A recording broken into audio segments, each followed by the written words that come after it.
What's going on, guys? It's the Unhinged Engineer here. Today I want to talk about actually building and getting our dream job. Now, I give a lot of advice on this channel about how to succeed in the jobs we have, how to crush it in job interviews, and all these different things. But at the end of the day, if we're not actually getting a job we really want, then what's the point of all this, right? What's the point of all the money in the world? What's the point of the fanciest resume and LinkedIn and all this stuff if we don't actually enjoy the job we want? And I want to spend a little bit of time today talking about my mental framework for actually figuring this out, right? Looking at my career, looking at my life and thinking, hey, what job do I actually want? So I can take all of the other skills that we discuss on this channel and apply them as effectively as possible. So yeah, I'm the Unhinged Engineer. I make professional development content for other young engineers like myself. And today I'm going to talk about how to actually build the job we want, how to actually build our dream job. And once we know what that dream job is, go out there and get it. So I'm going to start off talking about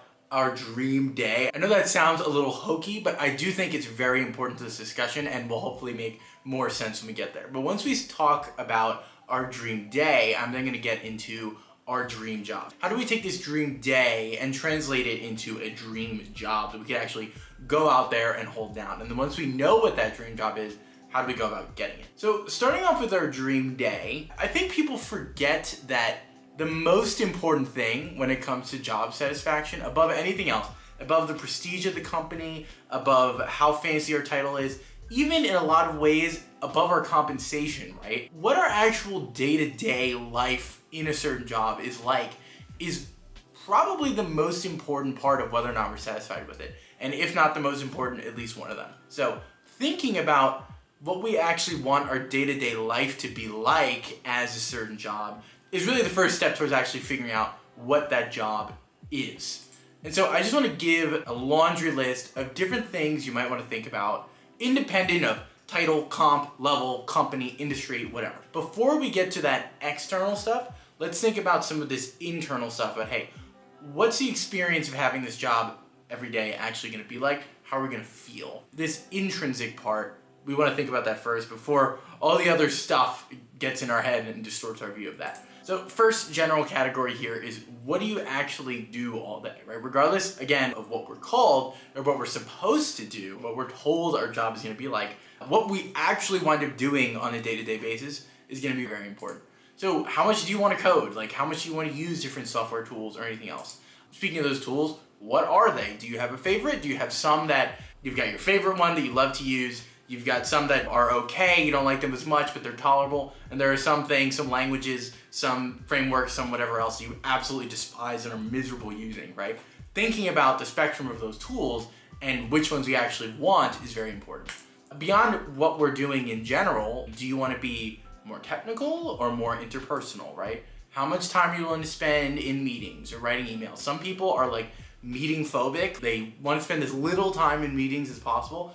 Other people are okay with meetings. I don't really mind meetings as much as long as I have a reason to be there and there's a set discussion topic, right? But some people mind meetings, other people don't. Some people are okay with writing emails, other people are not. I would much rather have a meeting with somebody than write them an email. A lot of people are the other way around, right? So thinking about how much of your time you're willing to spend on communication is important.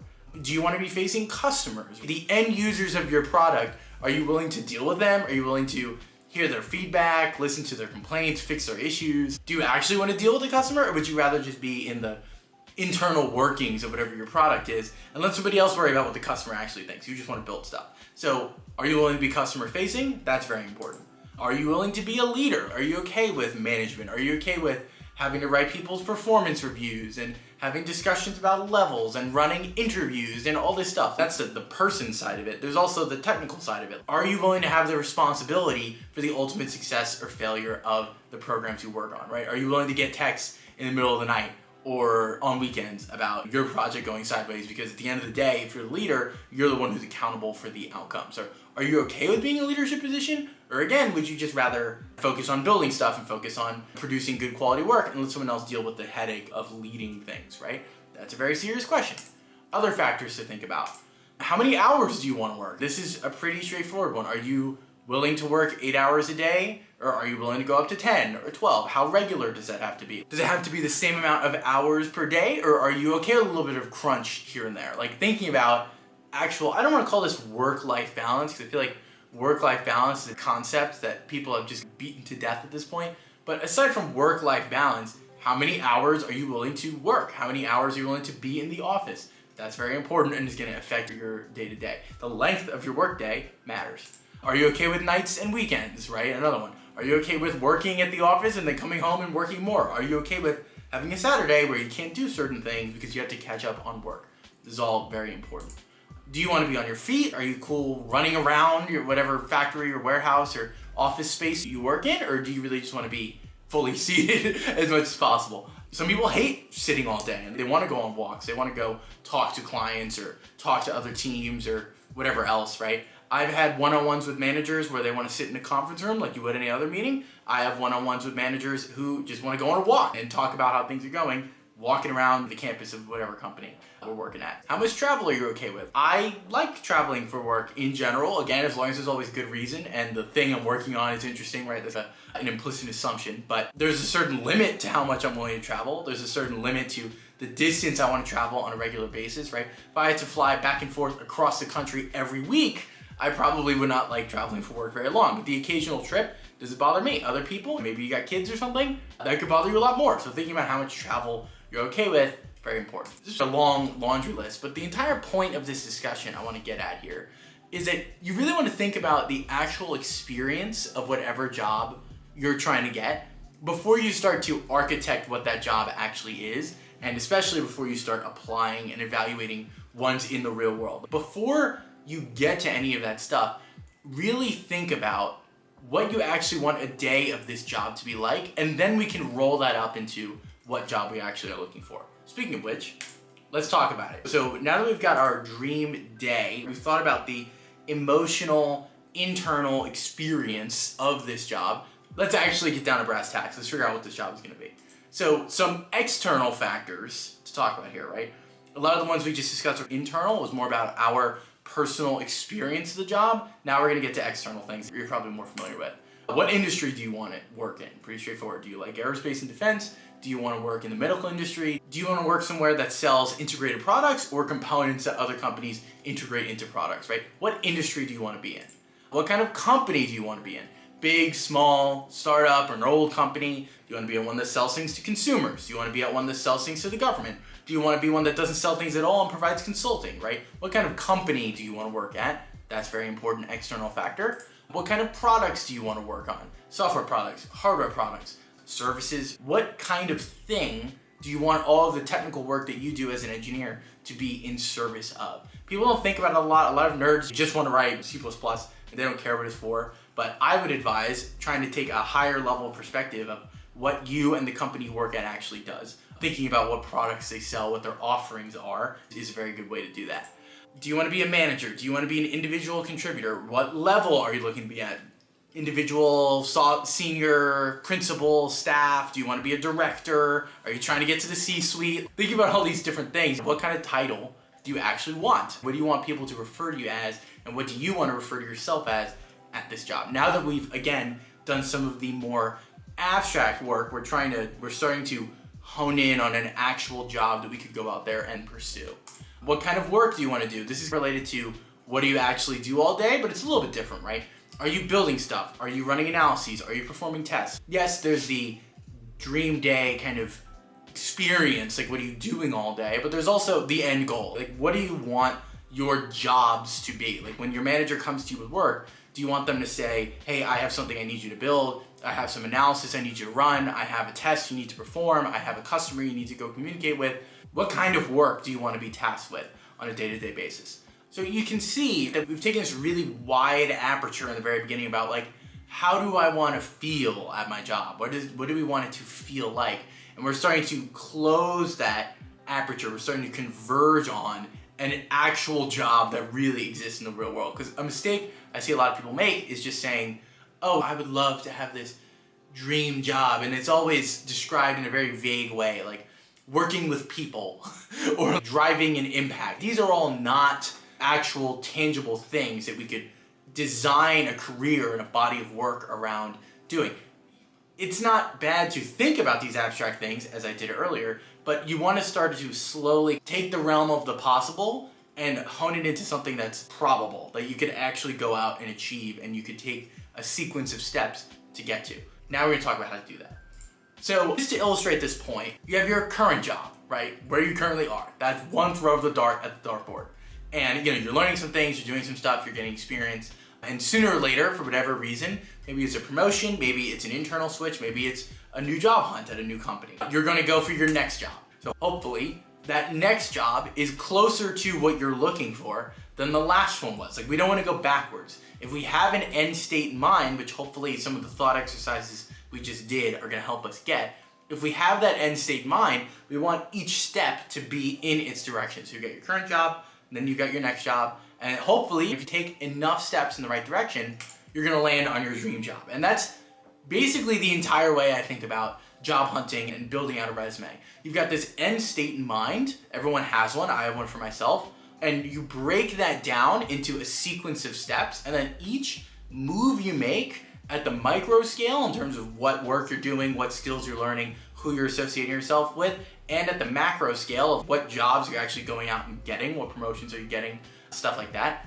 Each one of those steps should be in that general direction. They're not all gonna be perfectly aligned with your goals. We do work in teams, we do work for people, but you want it to be generally aligned with your goals.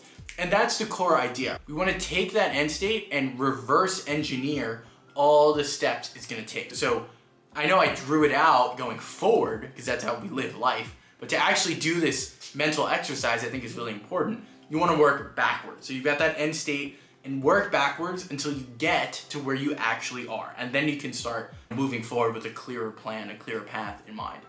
So how do we do this? The first thing I would advise you to do is be realistic and think about how much you can do, how much progress you can make towards this end goal at your current job. Getting a new job is very hard. It's not a big life event like something like marriage or moving is, but it's a medium life event. It's gonna be pretty significant. It's gonna change who you talk to all day. It kind of resets the clock on your reputation at a new company. This is a pretty big deal, and you only get so many of these. You don't want to be a job hopper too badly. So the easiest thing to do is just start making progress towards that end goal at your current job without leaving. There's a few ways we can figure out how much we're able to actually do.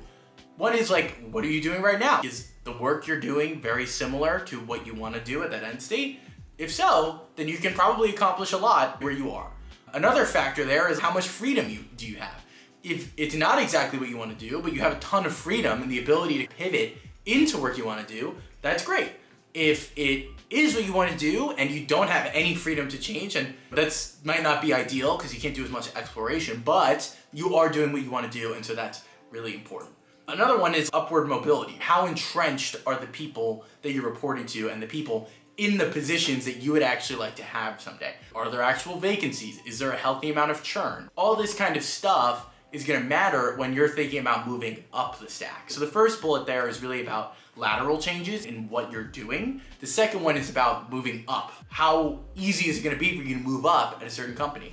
This is a big culture thing. A lot of companies promote people who work really hard really quickly, and other companies drag their feet and then lose their best talent. I've seen that happen a lot. So these are very important questions.